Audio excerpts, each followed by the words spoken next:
राजधानी देहरादून में नर्सिंग अभ्यर्थी लंबे समय से अपनी मांगों को लेकर धरने पर बैठे हुए थे, लेकिन लगातार सरकार द्वारा उनकी मांगों को नहीं माना गया, ना ही उनकी बात सुनी गई, जिसके बाद मजबूर होकर अब जो नर्सिंग अभ्यर्थी हैं वो देहरादून के परेड ग्राउंड में धरने पर बैठ गए हैं। और बड़ी विडंबना की बात यह है कि जो नर्सिंग अभ्यर्थी हैं वो यहाँ पर जो मौजूद टंकी है उसके ऊपर भी चढ़े हुए हैं और लगातार वहाँ पर धरने पर बैठे हुए हैं। उनका ये कहना है कि जब तक सरकार हमारी मांगे नहीं सुनती, जब तक सरकार हमारी मांगे नहीं मानेगी, तब तक हम इस धरने से नहीं उठने वाले हैं, क्योंकि कई सारे दिन इनको इस धरने को लेकर हो चुके हैं और लंबे समय से अपनी मांगों को लेकर ये लोग प्रयासरत हैं और कोशिश कर रहे हैं सरकार तक अपनी आवाज पहुंचाने की और चाहते हैं कि सरकार का कोई व्यक्ति आए और इनकी बात सुने। सर, आपसे मैं जानना चाहूंगी, क्योंकि आप लोग बहुत लंबे समय से अपनी मांगों को लेकर बैठे हुए हैं, सब लोग अपने घर बार छोड़कर यहाँ पर आए हैं, क्या मांग है आपकी? वो हमारी मुख्य मांग वही है, भर्ती जैसे पूर्व की भांति वर्षवार होती रहेगी वैसे भी इसी बार वर्षवारी होनी चाहिए हमारी, जैसे हमारी मेन मांग है। अच्छा, तो आप लोग तो, क्योंकि मुझे लगता है 150 दिन से ज्यादा आप लोगों को हो गए, कोई मिलने आया आपसे? हर 160 दिन हो गए मैडम, कोई मिलने नहीं आया है, पक्ष से तो कोई नहीं आया है। विपक्ष का समर्थन मिल रहा है आपको? विपक्ष का तो लगभग आ ही रहा है मैडम, जितनी भी क्षेत्रीय पार्टियां हैं विपक्ष की आ ही रही हैं। क्या चाहते हैं, क्योंकि बहुत लंबा समय हो गया है आप लोगों को यहाँ पर बैठे हुए? मैम वही चाहते हैं कि सीनियरिटी बेस पे हो जाए, बहुत लंबे टाइम से यहीं पे हैं, कोई बातचीत नहीं हो रही सरकार से। अच्छा, तो कब तक बैठे रहने वाले हैं? आंदोलन जब तक सफल ना हो जाए ये काम। तो देखिए, ये वो अभ्यर्थी हैं जो लंबे समय से प्रयासरत हैं कि उनकी बात सरकार सुने। महिलाएं भी बड़ी संख्या में इसमें मौजूद हैं, बच्चे, छोटे छोटे बच्चे जो हैं, यहाँ आपको दिखाऊंगे तस्वीरों में, यहाँ पर बच्चों को लेकर भी लोग पहुंचे हैं और महिलाएं खासकर हम देख रहे हैं कि बड़ी संख्या में इस धरने में मौजूद है और कड़ी धूप है। इस कड़ी धूप में धरने पर बैठे हुए हैं, जो कि अपने आप कई सवाल खड़े करता है कि आखिर सरकार का कोई व्यक्ति क्यों नहीं आता इन्हें पूछने। आप लोगों की मांगे जो हैं, क्योंकि आप लोग लंबे समय से बैठे हुए हैं यहाँ पर, लेकिन अब आपको मजबूरन यहाँ पर आकर कड़ी धूप में आप लोग बैठ रहे हैं। देखिए मैडम, हमारा जो धरना चल रहा है लगभग 160 दिनों से हमारा अनिश्चितकाल धरना चल रहा है। उसके बावजूद भी सरकार अगर हमारी बात नहीं सुन पा रही है, नहीं सुना है, तो ये बहुत ही निंदनीय है। उसके बाद हमारा जो है 21 दिनों का आमरण अनशन हुआ। 21 दिनों के आमरण अनशन के बाद हमारी 2 से 3 जो महिला अभ्यर्थी हैं उनको आईसीयू में तक भर्ती होना पड़ा और उनकी हालत भी बहुत नाजुक तक बनी। उसके बाद भी अगर सरकार हमारी सुध नहीं ली और सरकार तक हमारा मैसेज नहीं पहुंचा, तो सरकार के इसी रवैये के खिलाफ हम लोगों को मजबूरन आज टंकी में चढ़ना पड़ रहा और आत्महत्या और आत्मदाह तक का करने का जो है हम लोगों को नौबत आ गई है। तो हमारी सरकार से कोई गलत मांग नहीं है, नाजायज मांग नहीं है, नया कुछ नहीं मांग रहे हैं। हम लोगों की सिर्फ एक छोटी सी मांग है कि जैसे आपने हमारे सीनियर्स का वर्षवार के तहत सरकारी सेवा में चयन किया है, हम सब लोगों का भी जो छूटे हुए अभ्यर्थी हैं उन सब लोगों को भी आप वर्षवार के तहत सरकारी सेवा में आने का मौका दें। या अगर आप ऐसा भी नहीं कर सकते तो जो हमारी नर्सिंग की नियमावली है, नर्सिंग भर्ती की नियमावली है, उसको हमेशा के लिए आप लोग वर्षवार कर दीजिए। इसमें आप लोगों को प्रॉब्लम क्या है? देखिए, क्योंकि जैसे मैंने जिक्र किया कि महिलाएं भी बहुत सारी हैं, आप लोग कड़ी धूप में बैठे हैं, अपना घर छोड़कर आए हैं, कुछ लोग अपने छोटे बच्चे लेकर भी आए, कितनी परेशानी हो रही है आप लोग?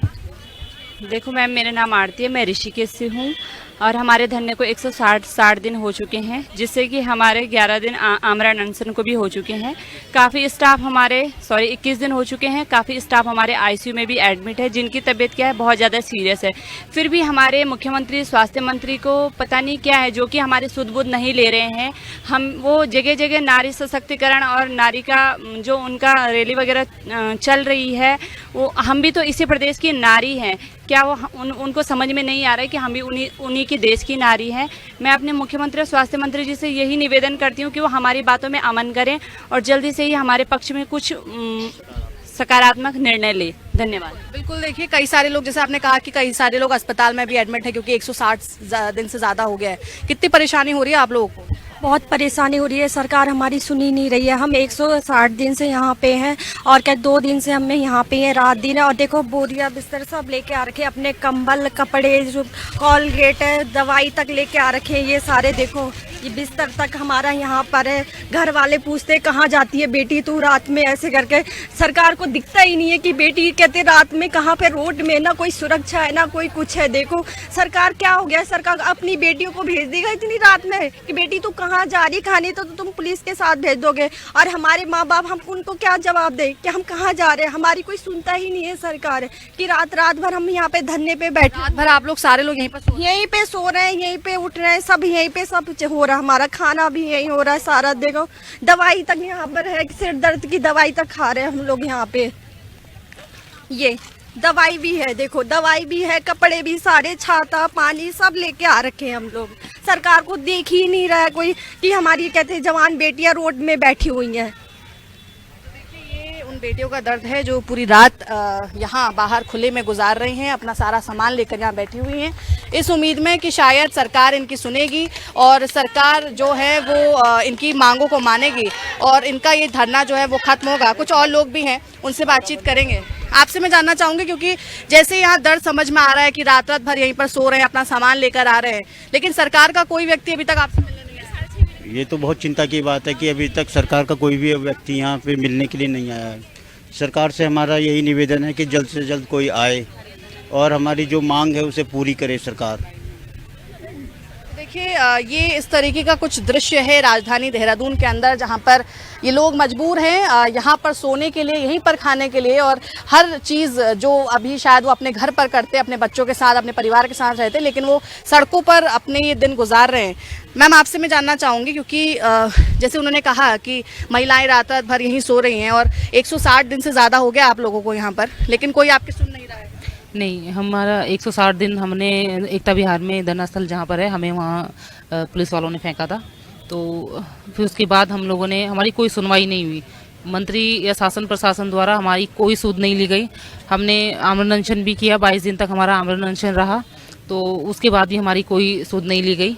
उसके बाद सरकार ने हमें इतना मजबूर कर दिया है अपनी जायज़ मांगों को लेने के लिए कि हम ये स्टेप करने पे आज मजबूर हुए हैं कि हमारे साथी आज टंकी पे चढ़े हैं। अच्छा, तो कब तक आप लोग बैठे रहने वाले हैं? हम तब तक बैठेंगे जब तक यहाँ से शासन प्रशासन द्वारा कोई आएगा नहीं और हमें लिखित में नहीं देगा कि हाँ, हम तुम्हारा जो हमारी भर्ती सीनियर वो है वर्षवार है वो हम करेंगे।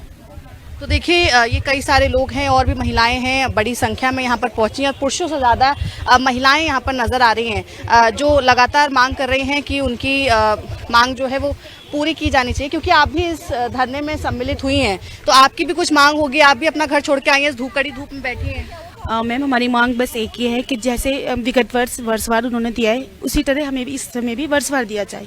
यही हमारी एक मांग है और हम तब तक अपना धरना खत्म नहीं करेंगे जब तक सरकार हमारी मांगों को पूरा नहीं करती, और ये आंदोलन उग्र होगा और भी उग्र होगा। आप कहाँ, देहरादून में रहते हैं? Yes ma'am. अच्छा, कितनी परेशानी हो रही है परिवार को छोड़कर आप यहाँ हैं? मैम, बहुत परेशानी हो रही है। रात को भी हम यहीं पे थे, सुबह यहाँ से उठ के जा रहे हैं, अपने बच्चों को तैयार कर रहे हैं, स्कूल भेज रहे हैं, फिर से हम यहाँ पर आ रहे हैं, तो परेशानी ही परेशानी है। बिल्कुल, देखिए, परेशानी ज़रूर है क्योंकि इस कड़ी धूप में ये तमाम लोग जो हैं वो यहाँ से निकल रहे हैं, यहीं पर आ रहे हैं, यहीं सो रहे हैं, छोटे छोटे बच्चे हैं उनको भी ला रहे हैं यहीं पर, तो परेशानी ज़रूर है और वो कहीं ना कहीं बताते हुए अपनी परेशानी ज़रूर नज़र आ रहे हैं। ये वो दृश्य है, आप देखेंगे यहाँ पर कि किस तरीके से यहाँ पर दृश्य है, और भी कुछ महिलाएं, उनसे भी बातचीत करने की कोशिश करेंगे कि क्या कुछ उनका कहना है। मैम, आपसे मैं जानना चाहूँगी, सब अपनी अपनी पीड़ा बता रहे हैं क्योंकि छोटे छोटे बच्चे भी हैं, सबके परिवारजन हैं, लेकिन आप लोगों की जो मांग 160 दिन कम नहीं होते हैं, इतने सारे दिनों से आप लोग बैठे हुए हैं, लेकिन अभी भी क्या पीड़ा है? मेरा तो माननीय मुख्यमंत्री और माननीय स्वास्थ्य मंत्री से यही अनुरोध है, यही निवेदन है, हाथ जोड़ के विनती है कि हमारे धरने को 160 दिन हो गए हैं पर वो हमारी सूद लेने नहीं आए। यहाँ पे हमारी बहनें ऊपर टंकी पे बैठी हैं, उनको हमारी सूद तो लेनी चाहिए। हमारी कोई नाजायज़ मांग नहीं, हमारी तो जायज़ मांग है कि वर्षवार भर्ती कीजिए आप। हमने 3 बार एग्ज़ाम इन्होंने निकाला, 3 बार एग्ज़ाम की निकाल दिया इन्होंने, हमारे प्रवेश पत्र भी हमको दे दिए। उसके बाद हमारे एग्ज़ाम सेंटर में पहुँच गए, क्योंकि हम दूर दराज से आते हैं, हम देहरादून सेंटर में पहुँच गए, उसके पहले दिन हमें पता चलता है कि एग्जाम कैंसिल हो गया। तो फिर अब क्यों नहीं कर रही है अंधी सरकार? क्या हो गया है? हमारी ऐसी क्या मांग बोल दी हमने कि जो ये हमारी पीड़ा को नहीं समझ रहे हैं? तो मेरी स्वास्थ्य मंत्री से यही अनुरोध है कि हमारी भर्ती को वर्षवार कीजिए। बिल्कुल, देखिए, कई सारी मांगे हैं और सामने आप देखेंगे तो कई सारी महिलाएं, जैसे मैंने आपको पहले भी कहा कि छोटे छोटे बच्चे लेकर भी यहाँ पर पहुंची हैं। आप सामने देखेंगे ये महिलाएं अपने छोटे बच्चों के साथ यहाँ धरना स्थल पर हैं, और क्योंकि बहुत कड़ी धूप है और इस कड़ी धूप में तमाम जो आंदोलनकारी हैं, नर्सिंग अभ्यर्थी हैं, वो यहाँ पर पहुंचे अपने छोटे छोटे बच्चों को लेकर भी, और अपनी मांगों को लेकर प्रयासरत हैं कि शायद जल्दी हमारी मांग सुनी जाएगी और 160 दिन का जो ये पूरा स्ट्रगल है ये कहीं ना कहीं अब काम आने वाला है। और हम लगातार कोशिश कर रहे हैं इन सभी लोगों से बात करने की और जानने की कि आखिर कब तक ये स्ट्रगल जो है चलने वाला है। मैम, क्योंकि आप भी सम्मिलित हुई हैं इस धरने में, 160 दिन का समय बहुत लंबा समय होता है। अभी भी आपके जो साथी हैं और साथ में विपक्ष के जो लोग हैं वो टंकी पर चढ़े हुए हैं, आत्मदाह तक की कहने की बात जो है अब ये नौबत आ गई है। हाँ जी मैम, हम बहुत परेशान हैं। लास्ट ऑप्शन हमारे पास यही था, क्योंकि हमारे जो साथी हैं, कुछ साथी अनशन पे बैठे थे, वहाँ से उठा के उन्हें हॉस्पिटल में पटक लिया जा रहा था। कोई सुध नहीं ले रहा था, कोई पूछने के लिए था ही नहीं कि जिंदा है या मर गए। हमारा ही स्टाफ यहाँ धरने में बैठ रहा है, वहाँ हॉस्पिटल में जा रहा है, उनको कोई मतलब नहीं है कि देखना है या क्या करना है। हमारा ये लास्ट डिसीजन था कि हमारा शायद ये करने से कुछ हमारा सुनी जाए, लेकिन इसमें भी कोई सुनवाई नहीं हो रही है। इसको भी हमारे कल सुबह 5 बजे से बैठ के अभी तक ये टाइम हो गया है, कोई सुनवाई कोई नहीं आ रहा है हमारी सुनवाई लेने। बिल्कुल, देखिए इन सबका कहना है कि कई सारे इनके साथी जो है वो हॉस्पिटलाइज भी हो चुके हैं, लेकिन बावजूद इसके तमाम लोग जो है यहाँ पर धरने में बैठे हुए हैं। मैम, आपसे मैं जानना चाहूंगी, सब अपनी अपनी परेशानी बता रहे हैं, बहुत लंबा समय क्योंकि हो गया, कितनी परेशानी हो रही है? मैम बहुत हो रही है, घर में बच्चा भी है, उसको छोड़ के आ रहे हैं। बस हमारी एक ही मांग है, बस वर्षवार भर्ती कर जाती है हमारी। मैं इतना ही कहना चाहूंगी मैम। हम क्या कहेंगे जो इतना स्ट्रगल चल रहा है 160 दिन से ज्यादा? मैम, हम तो सर से एक ही रिक्वेस्ट करना चाहते हैं कि जो हमारी भर्ती है सीनियरिटी वाइज करें, क्योंकि मैं भी सिंगल पेरेंट हूँ। मेरे 2 बेटे हैं, मैं अपने बच्चों को कैसे पाल रही हूँ ये तो मैं ही बता सकती हूँ। सभी लोग किसी न किसी परेशानी से जूझ रहे हैं रात भर। जी, हमारे सभी साथी यहाँ रात में, कितने छोटे छोटे बच्चे हैं आप देख रहे हैं, लेके कितनी परेशानी हो रही है। और जो साथी ऊपर हैं उनको भी, महिलाएं, कितनी परेशानी आ रही है। सरकार से यही एक निवेदन है कि सीनियरिटी बेस पे हमारी भर्ती को किया जाए। हम इस धरने में आप सम्मिलित हुए क्योंकि मांगे तो आप लोगों की हमने जान ली है, कितनी परेशानी? हमें बहुत परेशानी हो रही है यहाँ पे, रात को भी इतनी परेशानी हो रही है। सब अपने बच्चे लेके आए हुए हैं, रात को बच्चे लेके यही बिछाया हुआ है, इसी के ऊपर सोते हैं। लेकिन आप लोगों की कोई सुनने आ नहीं रहा है? नहीं मैम, कोई भी नहीं आ रहे हैं। हमारी मांग को उन्होंने मतलब कोई असर ही नहीं पड़ रहा है उन लोगों को। 160 दिन हमको वहाँ एकता विहार में हो गए हैं और 3 दिन हमको यहाँ पर हो गए हैं आज। और वो कल मतलब 30 घंटे से ज्यादा उनको हो गए छत वहाँ टैंकी पर चढ़े हुए। तो अभी भी सरकार को कोई सुध नहीं है हमारी। कि पुलिस बल भी यहाँ पे मौजूद है, हमने ये सुना कि शायद ऊपर पानी या कुछ देने से भी मना। उनको वो जो मैम है, ज्योति मैम जो है, उनकी कुछ टैबलेट चल रही है, उनकी तो बीपी लो हो गया, तो वो दवा देने के लिए भी मना कर रहे हैं। उनकी पानी भी नहीं जाएगा ऊपर, कोई मेडिसिन भी ऊपर नहीं भेजी जाएगी। तो कल सुबह 5 बजे से वो लोग ऊपर चढ़े हुए हैं, तो उस पर भी वो जोर जबरदस्ती कर रहे हैं कि ऊपर कुछ सामान नहीं दिया जाएगा। बिल्कुल, देखिए तो ये पीड़ा है इन लोगों की, जो अपनी पीड़ा बता रहे हैं कि किस तरीके की परेशानी हो रही है, रात भर यहीं सो रहे हैं और यहीं स्ट्रगल करते हुए नजर आ रहे हैं। तमाम वो लोग हैं जो धूप पर बैठकर आज स्ट्रगल कर रहे हैं और कोशिश कर रहे हैं कि सरकार उनकी मांगे सुने। और जिस तरीके से 160 दिन से ज़्यादा का समय उनको हो चुका है, जिस तरीके से वो बता रहे हैं, तो कहीं ना कहीं ये बहुत महत्वपूर्ण हो जाता है जानना। और सबसे बड़ी बात यह है कि यहाँ पर कुछ लोग और हैं, उनसे बात करेंगे। मैम, क्योंकि हम देख रहे हैं आप लोग धूप पर बैठे हैं, छोटे छोटे बच्चे लेकर भी लोग आए हैं, कितनी परेशानी है और जो आपकी मांगे अभी तो सुनने को आया नहीं है। मैं सिर्फ सरकार से इतना बोलना चाहती हूँ कि जब हम पेपर के लिए एलिजिबल थे, उस टाइम पेपर 3 बार कैंसिल हुए, तब भी यही सरकार थी। और आज हम सीनियर बढ़ गए, हम यहाँ हड़ताल में बैठे हुए इतने दिन से, फिर भी यही सरकार है। क्यों नहीं सुन रही हमारी सरकार? और मैं अपना 6.5 महीने का बच्चा घर पे छोड़ के आ रही हूँ रोज यहाँ पर। तो सरकार को अपील है कि ये पोस्ट हमारी वर्षवार करवा दो। बिल्कुल, देखिए इस पूरे धरने में जो सबसे महत्वपूर्ण तस्वीर है, अब मैं वो आपको दिखाऊंगी। जो टंकी पर लोग चढ़े हुए हैं, यहाँ पर महिला कांग्रेस की जो प्रदेश अध्यक्ष है, उनको वो भी इन लोगों को समर्थन दे रही हैं। उनकी अभ्यर्थी जो है वो यहाँ पर कई दिनों से ऊपर ही टंकी पर है, ऊपर आपको नजर आएगा। आप थोड़ा कैमरा पर्सन कहूँगी जूम करके दिखाएंगे तो ये महिला कांग्रेस की प्रदेश अध्यक्ष है हमारे साथ। हम इनको फोन कॉल पे जोड़ने की कोशिश कर रहे हैं क्योंकि हम इतना ऊपर जा नहीं सकते, इसलिए मैम को हम ज्योति रौतेला जी हमारे साथ है, हम फोन कॉल पे जोड़ने की कोशिश कर रहे हैं। हेलो जी शुभांगी जी मैम, आप क्योंकि नर्सिंग अभ्यर्थियों के समर्थन में हैं और यहाँ पर आप इनका समर्थन करें, टंकी पर आप चढ़ी हुई हैं, मैम किस तरीके के हालात हैं और आज इतनी मजबूरी हो गई है कि आपको भी इनका समर्थन करने के लिए ऊपर चढ़ना पड़ रहा है? देखिए, मेरी मजबूरी है कि मेरे प्रदेश के लोग हैं, छोटे भाई बहन हैं, और ये लोग विश्वास कर रहे थे कि इनके समर्थन में मैं इनके साथ यहाँ पे पानी की टंकी में चढ़ूं, और इसलिए मैं यहाँ पे आई क्योंकि 158 दिन हो गए थे इनको धरने पे, प्रदर्शन पे, और तब जाके इन्होंने ये स्टेप लिया जब इन्होंने सीएम जो धामी जी हैं उनसे बात कर ली थी, स्वास्थ्य मंत्री धन सिंह रावत जी से बात करी थी, पूर्व स्वास्थ्य मंत्री से, फिर उसके बाद सुबोध उनियाल जी से बात कर ली थी, और विधानसभा कूच, मुख्यमंत्री आवास कूच, स्वास्थ्य मंत्री आवास कूच, सारे कूदे कूच हो चुके थे, और जब कुछ नहीं हुआ, पिछले 22 दिन से लोग आमरण अनशन में बैठे थे, उसके बावजूद अगर सरकार इनकी नहीं सुनवाई कर रही थी, उसके बाद मजबूरन इन लोगों को पानी की टंकी में चढ़ना पड़ा। मैं क्योंकि पहले दिन से इनके साथ जुड़ी थी, मेरे छोटे भाई बहन है, इनकी बहुत उम्मीदें मुझसे थी कि मैं इनके साथ खड़ी हूँ, तो मैं इनके साथ ही हूँ। बिल्कुल देखिए, क्योंकि अभी हमने ये भी सुना, क्योंकि आपके साथ कई सारे अभ्यर्थी भी हैं ऊपर टंकी के ऊपर, तो ये कहा गया कि पुलिस बल के द्वारा ये कहा जा रहा है कि ऊपर कोई भी सामग्री जो है खान पान की वो नहीं भेजी जाएगी, पानी भेजने से मना किया जा रहा है। क्या ये सच है? जी बिल्कुल, ये कल रात को ये इंसिडेंट हमारे सामने तब आया जब मैंने ही उस वक्त ये बोला था कि शुगर लेवल डाउन हो रहा है, तो एक कोल्ड ड्रिंक मुझे ऊपर चाहिए थी, और मैंने बोला था कि थोड़ा सा चना दे दीजिए, क्योंकि कुछ खाया नहीं था। तो उस वक्त ये बोला कि दालन इंस्पेक्टर के थ्रू कि हम लोगों को ऊपर से ये आदेश है कि हम लोग कुछ भी खाने पीने की सामग्री आपको ऊपर नहीं दे सकते। और उस वक्त मैंने एक लाइव भी किया था, और मैंने बोला था कि मुझे अफसोस हो रहा है, गुस्सा नहीं आ रहा, दुख हो रहा है कि इस प्रदेश में इस तरह की कानून व्यवस्था हो गई है, इतना प्रेशर सरकार का हो गया कि ये लोग इंसानियत भी भूल गए। ये भूल गए हैं कि हम लोगों को यहाँ पे बस 34 घंटे होने वाले हैं, और इनको ये बोल रहे हैं कि इनको पानी भी नहीं देना, खाने पीने की सामग्री नहीं देनी। इनफैक्ट मैंने दवाई मंगाई, बड़ी रिक्वेस्ट से मेरी इंजेक्शन वगैरह ऊपर आ पाए, क्योंकि मेरे को एसिडिक अटैक हो रहा था। मेरे ऑलरेडी पिछले 2 महीने से मेडिसिन चल रही है, तो मेरे को बहुत एसिडिक का प्रॉब्लम हुआ, तो रात को हम लोगों ने दवाई भी बड़ी मुश्किल से मंगाई, इंजेक्शन बड़ी मुश्किल से मंगाए। तो ये हालात हैं इस प्रदेश में। बिल्कुल बिल्कुल, देखिए, तो ये हमारे साथ ज्योति रौतेला जी थी, जो हमारे साथ फोन लाइन पर जुड़ी थी, और इस टंकी में वो कई दिनों से मौजूद हैं और समर्थन कर रही हैं उन अभ्यर्थियों का जो टंकी पर चढ़कर ये मांग कर रहे हैं कि उनकी मांग पूरी होनी चाहिए। और एक बार फिर से आपको इन तस्वीरों में दिखाऊंगी कि किस तरीके से जो महिलाएं हैं वो अपना घर छोड़कर, अपने छोटे बच्चे छोड़कर यहाँ पर आने के लिए मजबूर है, और लगातार ये मांग उठ रही है कि हम रात को यहाँ पर सो रहे हैं, हम खा यहाँ पर रहे हैं, हम अपनी हर चीज इसी जमीन पर, इसी सड़क पर कर रहे हैं, तो आखिर क्यों सरकार का कोई भी व्यक्ति हमें सुनने के लिए या हमारी बात मानने के लिए क्यों सड़क पर नहीं आ सकता है।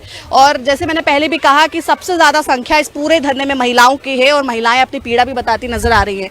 मैम, आपसे मैं जानना चाहूंगी कि आप इस धरने में सम्मिलित हैं, परेशानी सबने बताई है, आप भी अपना घर छोड़कर आई हैं, कड़ी धूप में बैठी हैं धरने को लेकर, कितनी परेशानी?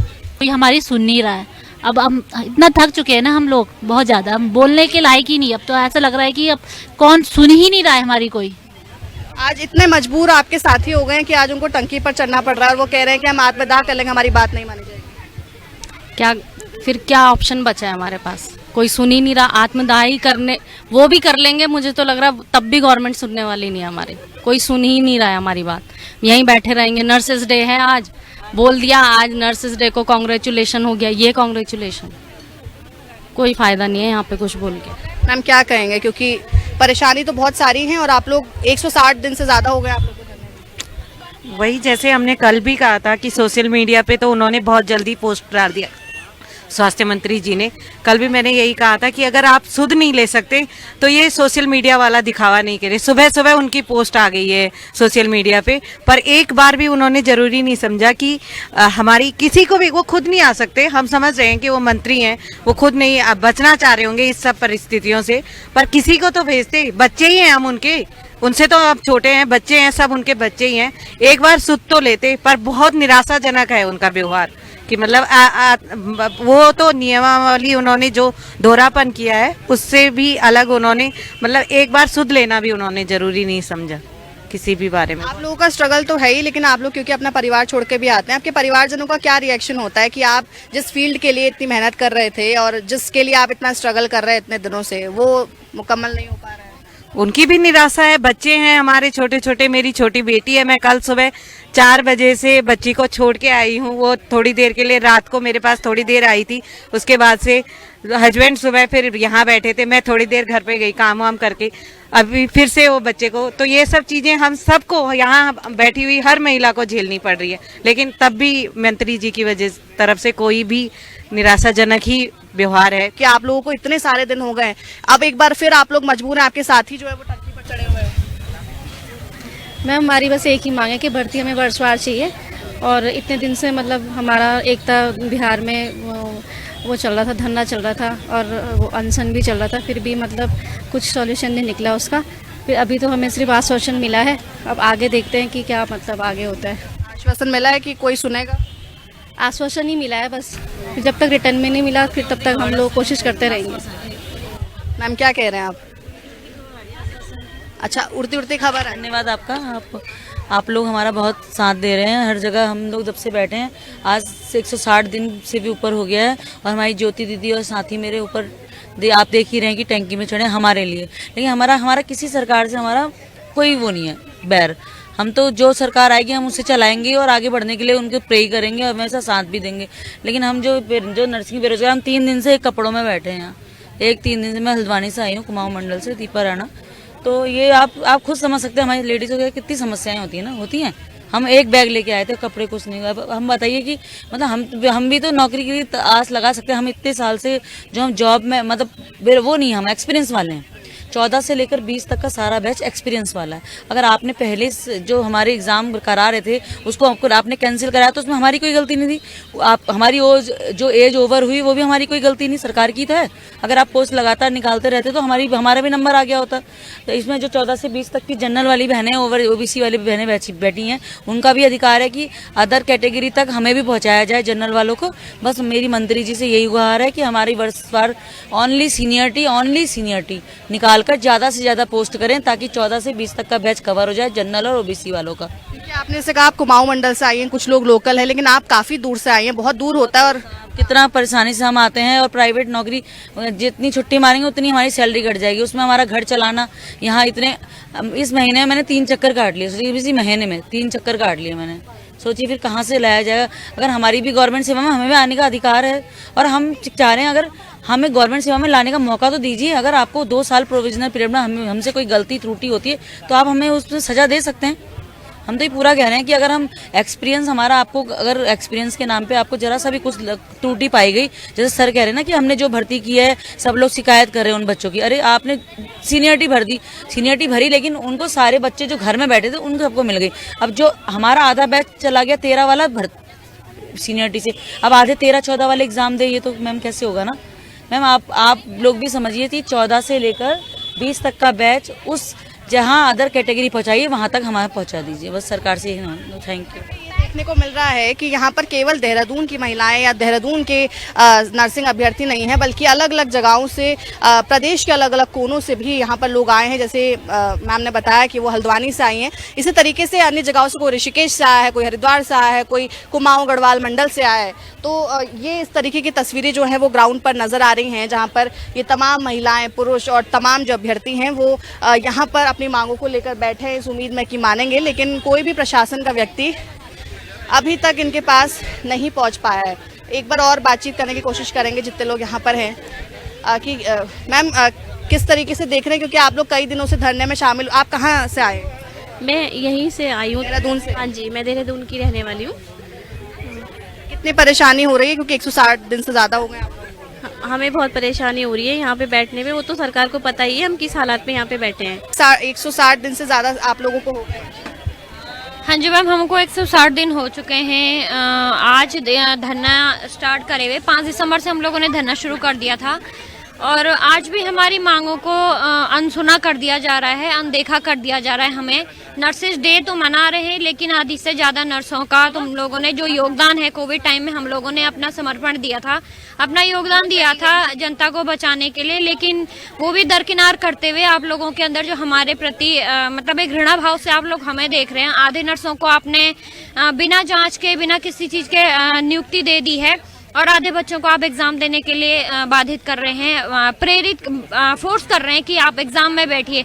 लेकिन कई लोग घर परिवार संभाले हैं, पूरे एग्जाम की तैयारी नहीं कर पाएंगे, और तो वो एग्जाम में नहीं बैठ पाएंगे। अगर उनका प्रैक्टिकली बेस पे अगर उन लोगों को आप लेते हैं तो वो प्रैक्टिकली बेस पे बेस्ट स्टाफ माना जाएगा।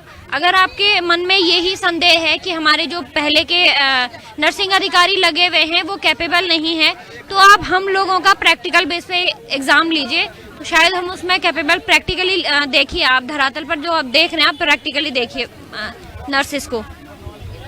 मैम क्या कुछ कहना चाहेंगे, क्योंकि सभी लोग परेशान हैं, और कब तक यहाँ पर बैठने की सोच रहे हैं? अगर कोई नहीं आता है तो फिर अगला कदम क्या होगा?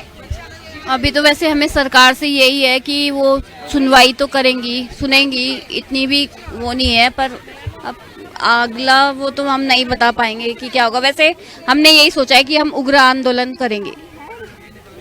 कि उग्र आंदोलन की चेतावनी लगातार ये तमाम जो अभ्यर्थी यहाँ पर है वो दे रहे हैं, मैम, क्योंकि आप भी सम्मिलित हुई हैं इस धरने में और 160 दिन से ज़्यादा हो गया है, सबकी अपनी अपनी पीड़ा परेशानी है, प्रदेश के अलग अलग कोनों से भी महिलाएं आई हैं, क्या कुछ कहेंगे?